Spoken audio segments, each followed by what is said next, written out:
MX.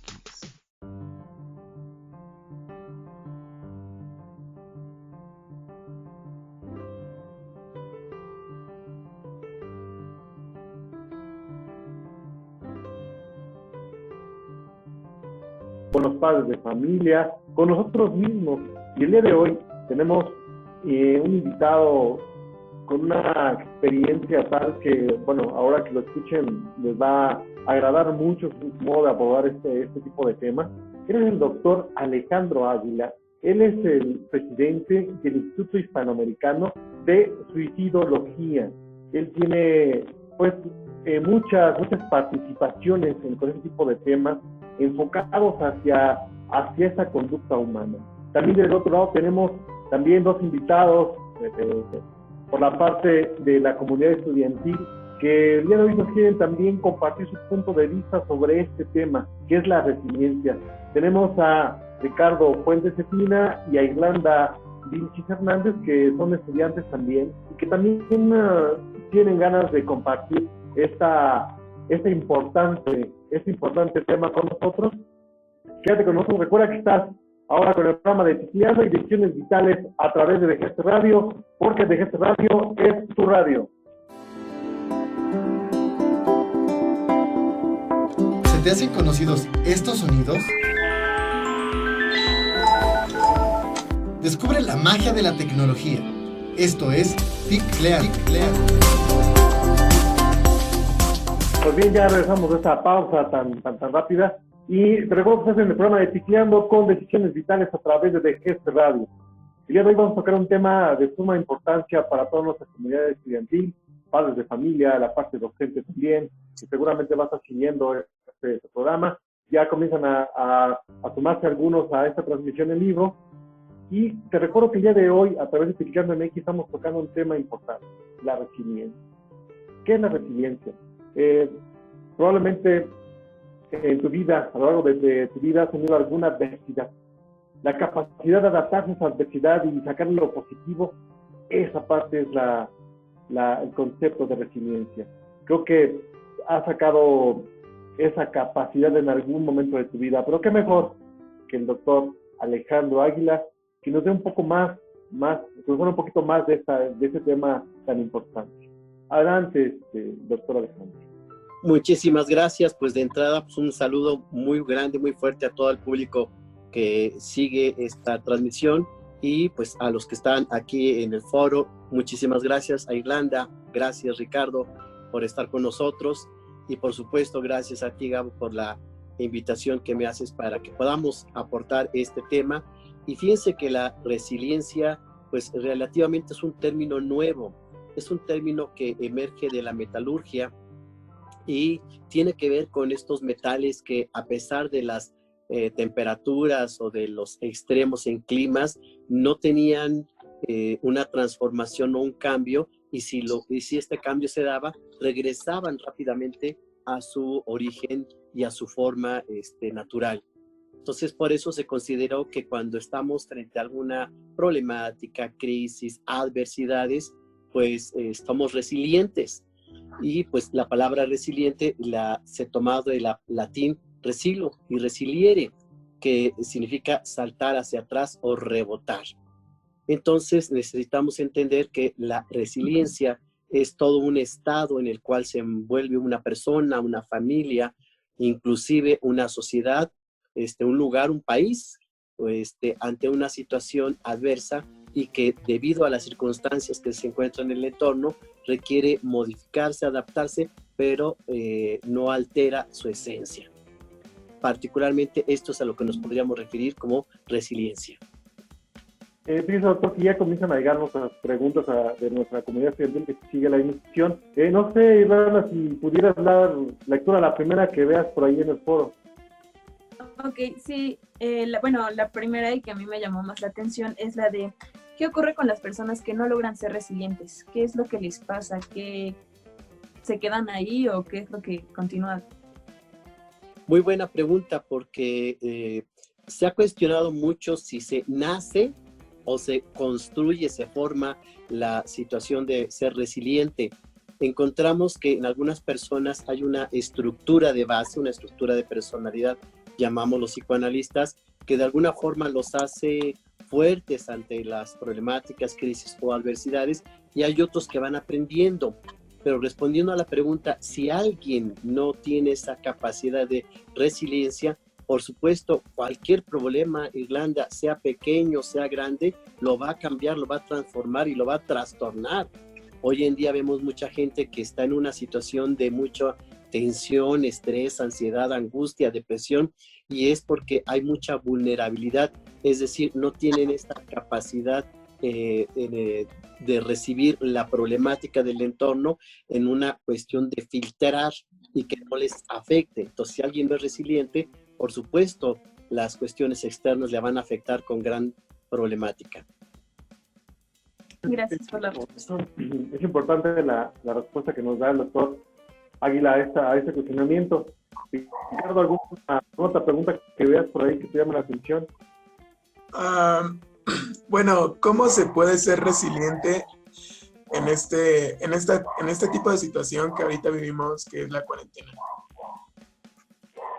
Bien, Ricardo, con muchísimo gusto te comento que necesitamos aprender. Se puede reeducar una conducta, se puede reeducar una forma de enfrentar unas adversidades, y son muchos elementos para fines didácticos y prácticos. Toda la gente que nos ve y nos escucha, yo diría que podemos mencionar 3. El primero de ellos es toda una forma que le llamamos la autoestima. En el momento que tienes una buena autoestima, un autoconocimiento y una autoaceptación de todo lo que ocurre contigo, tienes mayor capacidad para enfrentar y mayores elementos emocionales, intelectuales, volitivos para saber manejar las situaciones que no están a lo mejor en nuestras manos, pero que necesitamos saber administrar. El segundo elemento sería sí tener toda una red de apoyo, una serie de manejo de conocimiento, de funcionamiento familiar, social, para que nos apoye en estas situaciones que a veces, insisto, no están en nuestras manos resolver, pero sí podemos ir manejando con este auxilio, con la ayuda de las personas. Y el tercer elemento, y les va a llamar mucho la atención Gabo, Irla y Ricardo, curiosamente es el sentido del humor. A veces parece que necesitamos como reírnos un poco de las desgracias o de las situaciones que vivimos cotidianamente, porque verlo todo en una forma tan formal, tan seria, tan fuerte, sí empieza a afectarnos a nivel emocional. Entonces, hoy en día vemos muchos memes, vemos burlas, vemos situaciones de risa que pueden un poco aligerar la situación, no por evadir, no por negar, no por no ver la situación como es, sino para verle como el lado amable de la situación.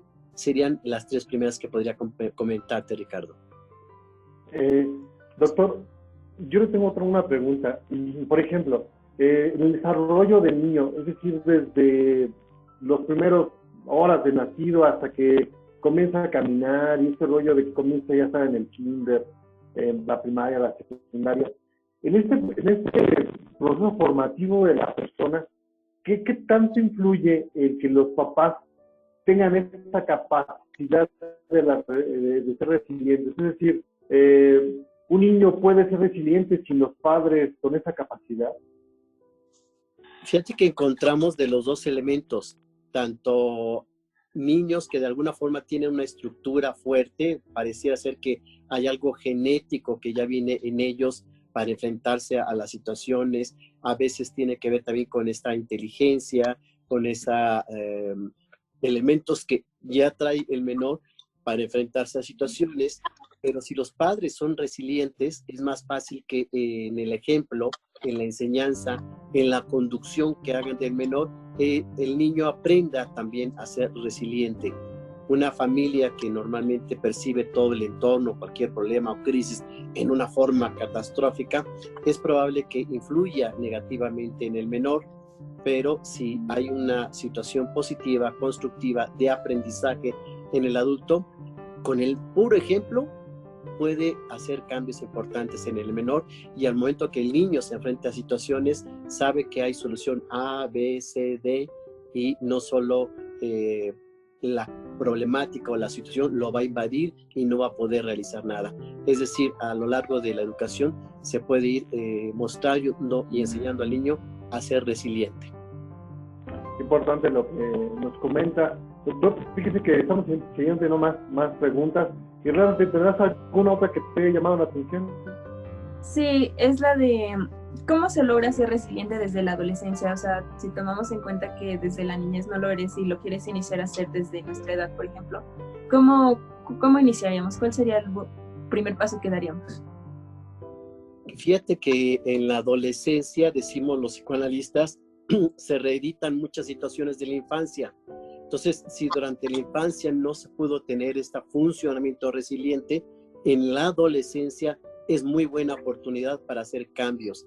Y aquí unos tips que les pueden ayudar y servir mucho a todos los jóvenes que nos ven, porque si el joven tiene un ejemplo, alguien, algún adulto, algún familiar, tío, padrino, o mismos padres, alguien que considere que enfrenta con situaciones positivas las adversidades y los problemas de la vida, puede tomar allí el ejemplo. Esto sería uno de los elementos. Lo segundo, el joven tiene mucha creatividad.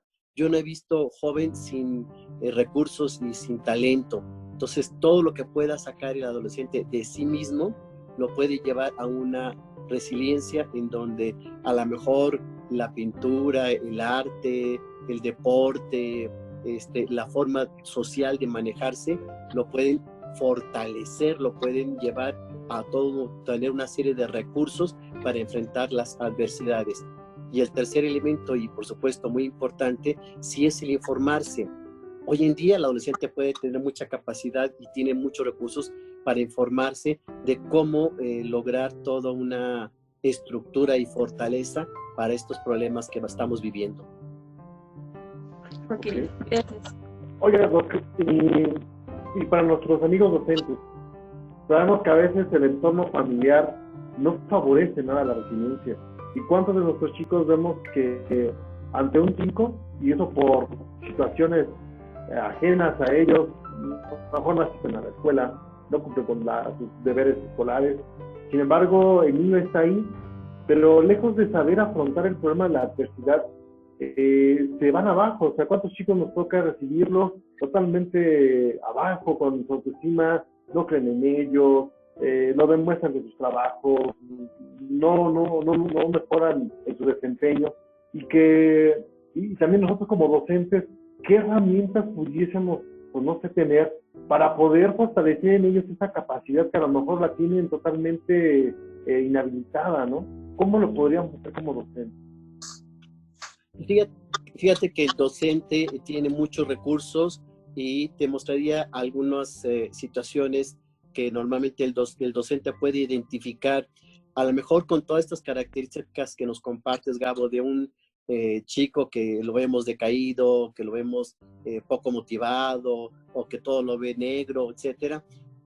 Probablemente esté detrás de él una situación depresiva. Entonces, si está deprimido, difícilmente va a poder ver la realidad o las oportunidades o soluciones realistas. Recordemos que cuando estamos deprimidos, yo les digo a mis pacientes que están como con viendo el mundo a través de un vidrio polarizado. Cuando vemos todo polarizado, por supuesto que todo se ve negro. Así lo puede ver alguien que en esta situación puede estar deprimido. Entonces, ante situaciones adversas, crisis, problemas, pues no encuentra salidas y lo ve peor de lo que puede hacer en la realidad. Entonces, aquí el docente sí necesita canalizar al menor o al adolescente a un especialista para identificar si existe una condición depresiva, y si no es el caso, probablemente la situación que está viviendo lo está invadiendo de tensión y de ansiedad y de sentir que no puede realizar las cosas. Entonces allí conviene sentarnos a platicar con él y exactamente hacer todo un listado. ¿Qué opciones tienes? ¿Qué salidas hay? Es decir, llevar esta sensación de desamparo a una intelectualización o racionalización de lógica y de respuesta. No sé si soy claro, Gabo. Sí, no, sí. Creo que la parte también de la observación del docente en este sentido, el saber identificar a tiempo esos aspectos, creo que puede ayudar mucho al estudiante a poder levantar a veces esa estima que lo tienen, pero literalmente por los suelos. O sea, y en esa parte de esta transición de no saber si siguen siendo niños, no saber si van a crecer en adultos, o sea, porque ocurre todo en tan poco tiempo para ellos que no logran aterrizar a veces ese tipo de sentimientos. Oye, Ricardo, ¿tendrás alguna otra pregunta de las que están llegando por ahí que tengas ya preparada? No. Me parece que preguntan los pasos para realizar una correcta resiliencia. Bueno, los pasos principales como, no sé, la identificación del problema o algo así. Sí, con gusto, Ricardo. Fíjate que si bien no hay como una secuencia o una, así como lo preguntan, el paso 1, 2, 3, vamos sin un orden, sí podríamos mencionar elementos que ayudan a que se pueda trabajar a través de una resiliencia. Y primeramente es identificar los recursos que tenemos para poder enfrentar una situación. Es decir, con qué sí cuento y con qué no cuento. Y te explico un ejemplo, Ricardo. A veces yo he tenido pacientes niños y que me dicen, es que mis papás no me ayudan, es que no sé cómo solucionar este problema, y se sienten atrapados porque precisamente por la edad no tienen la posibilidad de tomar decisiones. Entonces aquí vemos con qué recursos cuentas, algún tío, algún padrino, algún hermano mayor, alguna madrina. Si me explico, alguien que pueda rescatar a esta persona que lo ayude. Esto sería un primer elemento. El segundo que podría ayudarnos mucho para manejar esta resiliencia es dimensionar en la medida de lo posible cómo está la situación, de qué tan grave es. Es decir, no exagerar o minimizar una situación porque esto impide la resolución efectiva. Y esto lo hacemos o nos ayudamos cuando hay un consenso general. Por eso en la familia, en el grupo o en la sociedad podríamos ver cómo cada uno de los integrantes que está viviendo una situación lo está enfrentando. Aquí nos permitiría unificar un criterio positivo para salir adelante. Y tercero, sí transmitir, identificar y reconocer que toda situación, que toda crisis, por lo que estamos, por ejemplo, ahorita viviendo, va a pasar, no es eterna, las crisis no son eternas. La gente se siente invadida, se siente abrumada porque cree que la crisis o que la situación problemática va a ser eterna. Esto no es real y yo creo que el buen pronóstico nos permitiría pensar de una forma más positiva.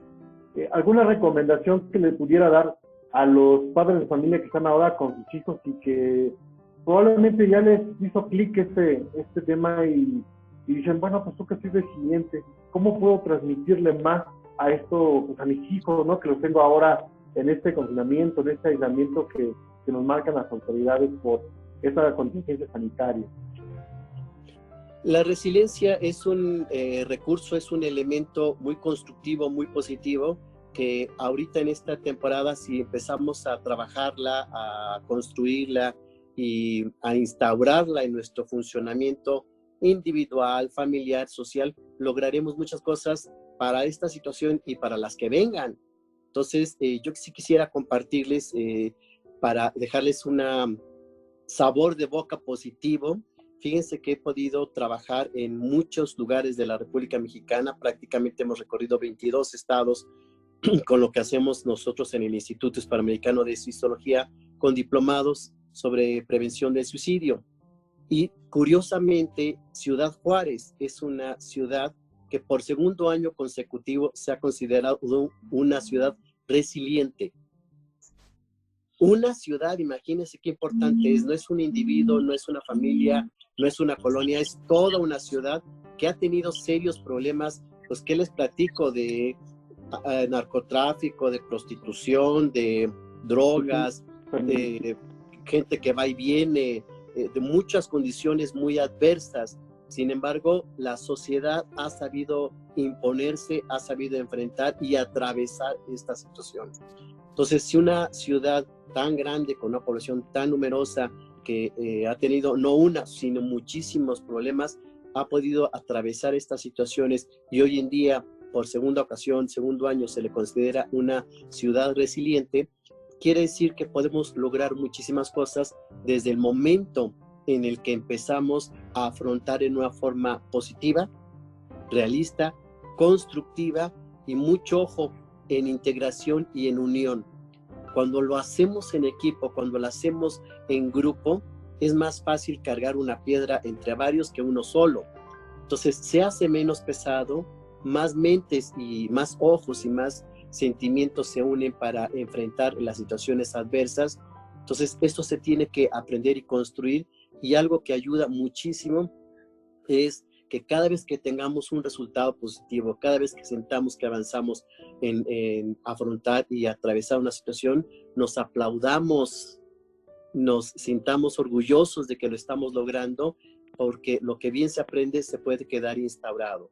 Mucho del aprendizaje esto tiene que ver con soluciones, salidas, respuestas y encontrar cosas positivas, y que si algo no está funcionando bien, cambiarlo. Mucho de las problemáticas que decimos los psicólogos que tiene el individuo, la familia o una sociedad es porque repite y repite lo que no funciona. ¿No? Ahorita podría yo poner el ejemplo, aquella persona que ya lleva 5 veces que se casa y siempre se casa con un alcohólico.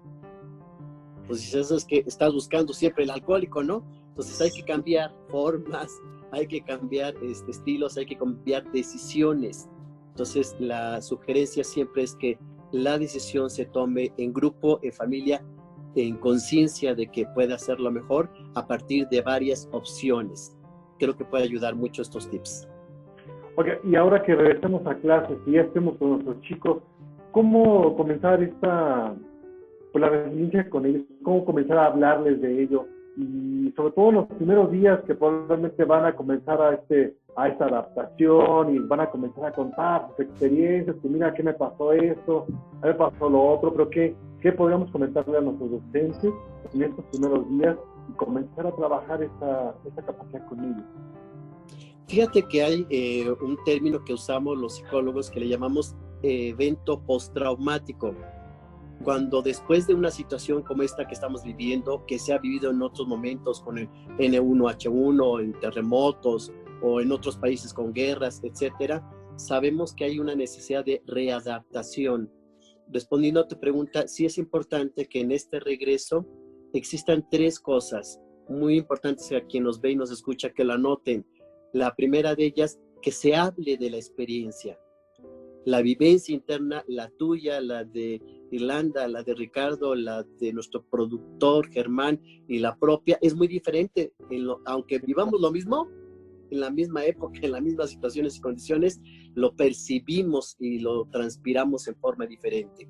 Entonces sí es necesario que el alumno lo pueda expresar y que permitamos que todo lo que sienta, piense y haya vivido se pueda manifestar grupalmente. El segundo elemento que consideramos muy, muy importante es tener información certera, oficial, validada, para que eso se transmita y no haya los famosos mitos o estas noticias fakes que hoy les llaman, cosas que no nos sirven y no nos funcionan. Claro. Y tercero, y creo que es la cereza del pastel, es que aprendimos de esta situación, porque ante toda crisis podemos sacar lo mejor de nosotros. Los orientales siempre dicen que una crisis tiene una oportunidad y una gran ventaja de hacer cambios. Entonces, si debido a esta situación que necesitamos vivir, tener y atravesar, sacamos cosas buenas, seguramente esto nos va a dejar un aprendizaje para el futuro. Quisiera agradecer a nuestros invitados, a Ricardo y a Irlanda. No sé si quieran dar algún mensaje, alguna cuestión con la que se quedan después de esta plática tan importante. Conforme a lo que comentaba el doctor, yo creo que tiene mucha razón y que sí debemos de ser resilientes, no solo para cuando de verdad enfrentamos una adversidad, no sé, alguna de este tipo, sino que debemos de ser resilientes en todo momento, porque nos es importante para la vida. Y también debemos de aprender a ver, bueno, qué valor darle a las situaciones y a las cosas. y saber cómo las vamos a enfrentar, ya que pues día a día, ahorita por ejemplo nosotros somos jóvenes, estamos a punto de egresar, y probablemente entremos muchos en una carrera ya laboral, y nos va a ser de mucha ayuda en ese tipo de situaciones, el ser resiliente, el saber que no todo siempre va a ser igual, y que si tenemos algunos disturbios, saber resolverlos y saber enfrentar los problemas. La resiliencia no solo sirve para esta situación, sino para todo tipo de situaciones en las que nos encontremos pues en un apuro. Siempre es bueno ver el lado bueno de las cosas, ya que pues eso nos va a llevar a tener un paso más que las demás personas que se quedan estancadas. Entonces, buscar opciones para salir de situaciones desfavorables, pues nos da una ventaja en la vida, ¿no? En general. Totalmente de acuerdo, claro que sí, Ricardo, muy bien dicho. Pues bien, hemos escuchado las opiniones de nuestros dos alumnos. Ha sido importante escucharlos porque también es importante darles la voz, ¿no? A veces como docentes somos muy impositivos en ciertos temas y creemos que ellos que carecen a veces de la experiencia que ya tenemos nosotros y creemos que no son tan importantes sus opiniones. Creo que ha sido interesante escuchar la postura de ambos.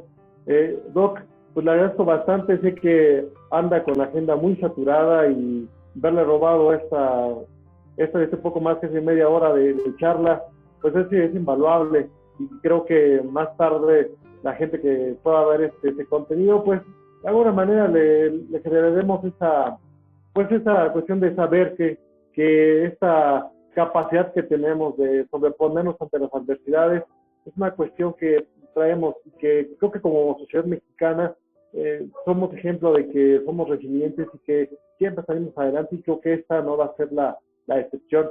No sé si quiera dar algún mensaje de despedida para su audiencia que también lo va a estar siguiendo.